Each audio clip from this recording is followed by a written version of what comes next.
Son las 9 de la mañana con 14 minutos. Vamos a ir a revisar información internacional a esta hora de la mañana y hay novedades respecto a lo que está ocurriendo en estas tensiones entre Estados Unidos y Venezuela por un nuevo ataque que se ha producido esta vez por la costa Pacífico y que ha generado cuestionamientos, otros más, a Estados Unidos precisamente por los ataques que está llevando adelante en lo que se enmarca como una gran operación militar allí en la zona que busca frenar, ha dicho la administración de Donald Trump, el narcotráfico hacia Norteamérica. Laura Soto está con nosotros aquí en el estudio para abordar este y otros temas. Laura.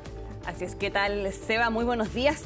Claro, hablamos de cuestionamientos también porque recordemos este ataque que ocurrió a comienzos de septiembre en el cual se supo de que los militares estadounidenses cometieron un segundo ataque contra una embarcación que ya habían atacado y en ese contexto le quitan la vida a 2 personas que habían sobrevivido en medio de ese hecho y es en ese marco que se da entonces este nuevo ataque, pero ahora en el Pacífico, ¿no es cierto? Que también recordemos que ha ampliado al Pacífico los ataques Estados Unidos a estas supuestas embarcaciones narcotraficantes. En este caso particularmente fue informado por el Comando Sur de Estados Unidos en redes sociales. Se habla de 4 personas fallecidas. Es un buque, una embarcación que estaba operando en aguas internacionales. Según lo que dice Estados Unidos en este caso, era operado por una organización terrorista designada y es así entonces que también la inteligencia confirma, según esto en la base de lo que dice el Comando Sur de Estados Unidos, que esta embarcación transportaba narcóticos ilícitos y transitaba por una ruta conocida de narcotráfico en el Pacífico Oriental.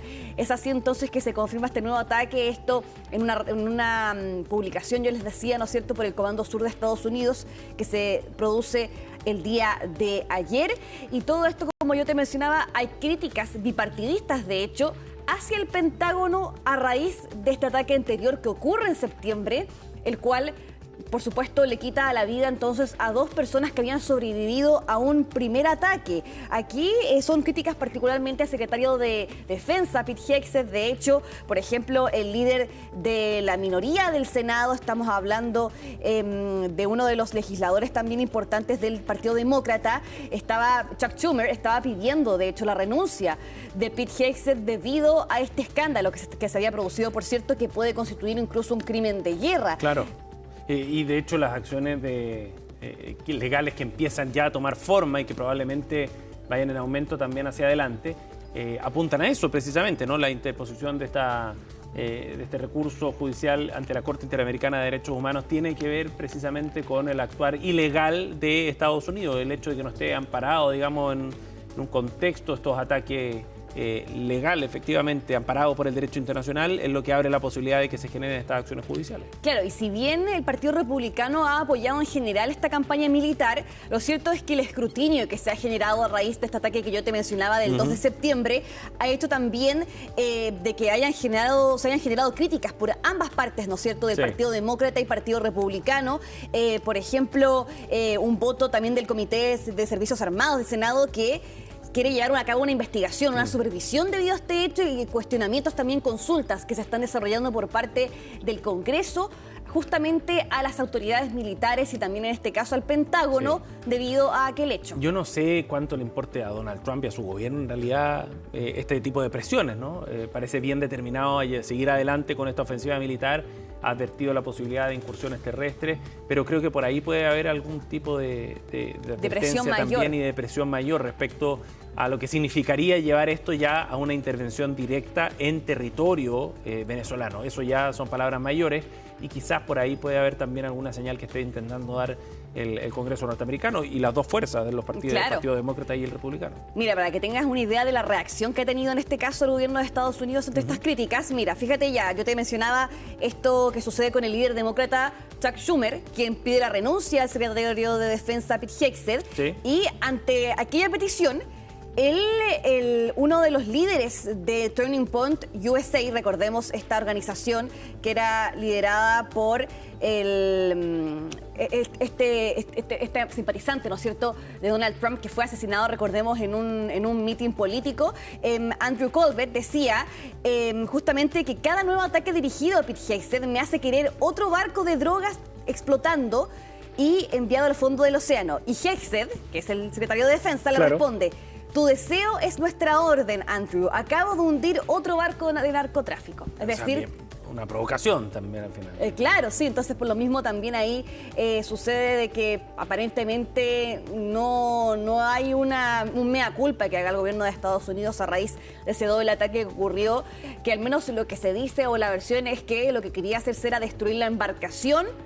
No tenía que ver más bien con asesinar a todos sus integrantes, pero de todas formas ahí ya hay escrutinio e investigaciones que se están llevando a cabo. Lo que sabemos es que más de 80 personas han fallecido en general en medio de estos ataques que Estados Unidos ha cometido finalmente contra estas embarcaciones supuestamente narcotraficantes. Ahora vamos a cambiar de tema porque el presidente ruso Vladimir Putin se encuentra de gira en Nueva Delhi, esto en India, una gira de 2 días en la cual se ha reunido con el primer ministro Narendra Modi y han firmado también acuerdos de comercio. Todo esto pese a las amenazas de Estados Unidos, que justamente en un momento había tenido bastante tensión con India, amenazándolo con nuevos aranceles si es que en cierta forma negociaba con Putin en términos de, se puede decir, gasolina, por ejemplo. Ajá.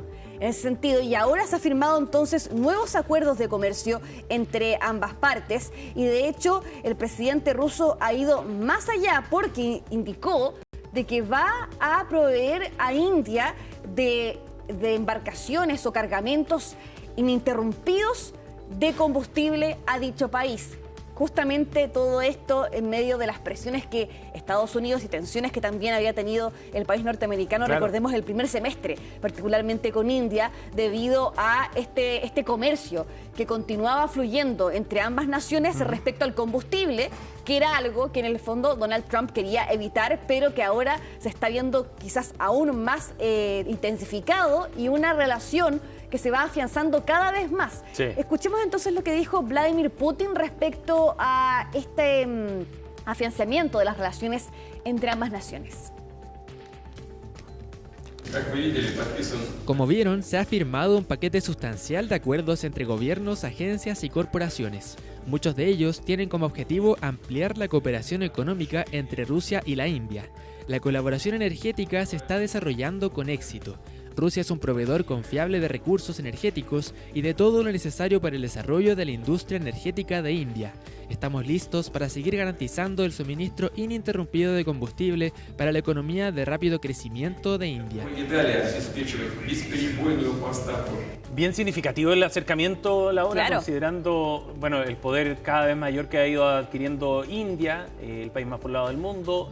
Considerando también que en su momento se entendía que podía ser un buen aliado para Donald Trump allá en Asia, pero también como una señal de este nuevo balance de poder que se está generando a nivel mundial. India forma parte de los BRICS, que han tratado de ser un contrapeso desde el sur global hacia Estados Unidos precisamente, o el orden occidental, y en ese sentido esta es una señal súper clara de cuán afiatado está India y Rusia, Narendra Modi en particular y Putin, para poder generar un escenario distinto, más sólido para los BRICS precisamente. Y están dispuestos a desafiar incluso todas las advertencias que puede hacer Donald Trump desde el punto de vista comercial. Claro, como este orden mundial occidental liderado por Estados Unidos y quizás los aliados europeos, por supuesto, desafiar aquello. Y también hay que recordar que India ha seguido siendo un mercado importante para el petróleo ruso, pese a la invasión rusa en Ucrania. Desde 2022 han seguido comerciando y por ese lado va la crítica entonces también de Donald Trump de querer en el fondo que este tipo de comercio termine, ¿no es cierto? Exacto. Que India deje de comprar petróleo ruso y combustible ruso, pero finalmente este acuerdo y este encuentro es todo lo contrario, ¿no es cierto? Va en contra de las peticiones entonces de Donald Trump, así que vamos a ver también cuáles van a ser las reacciones que va a entregar en este sentido la Casa Blanca respecto a ese tema.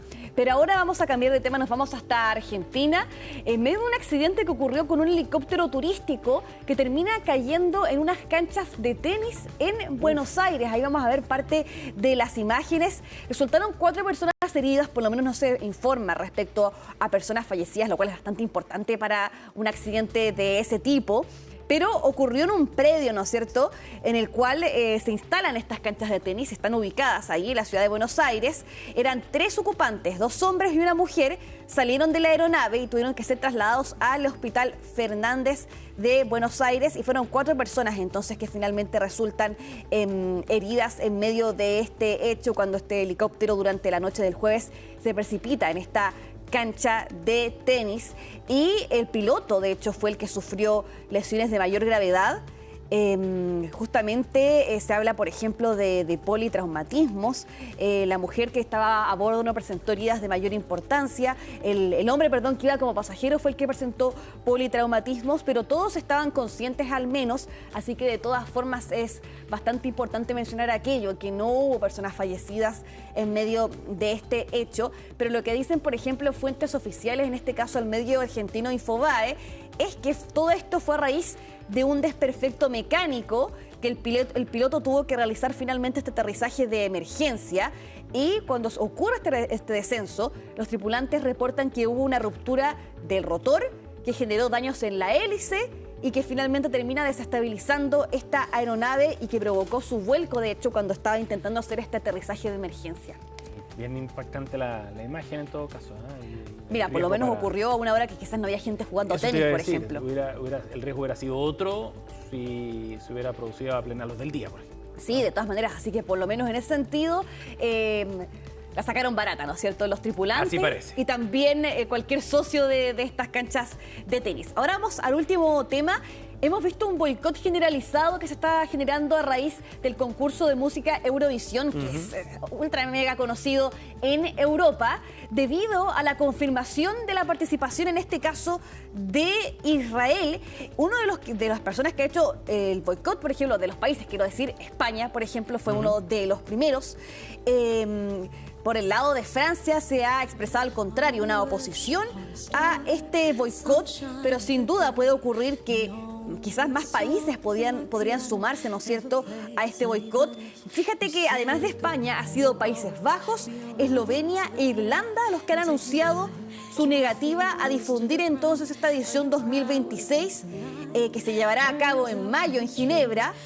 Esto como una denuncia a la situación que se está viviendo en este momento Gaza, y todo esto debido a que finalmente se decidió que Israel sí puede participar finalmente de este concurso musical, que fue una decisión que de todas formas no se sometió a voto de los miembros de la Unión Europea de Radio y Televisión, pero que finalmente sí ocurre que se va a tener la presencia de Israel como candidato.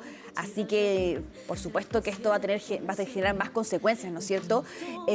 Pero ya la presencia de Israel ha sido objeto de tensiones desde 2023, y también se entiende en un contexto en que, por ejemplo, quizás todo el mundo occidental se unió contra Rusia debido a su invasión, por supuesto, en Ucrania, y también fue boicoteado de eventos mundiales o eventos continentales de este tipo. Claro.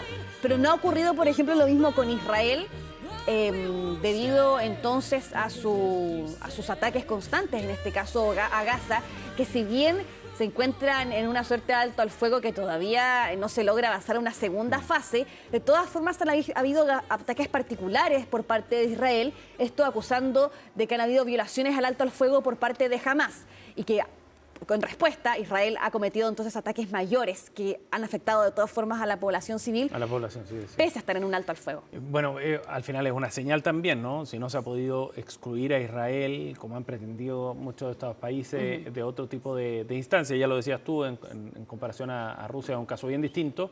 Claro, esta es una señal también bien concreta para un evento que es importante desde el punto de vista cultural. Europeo, sí.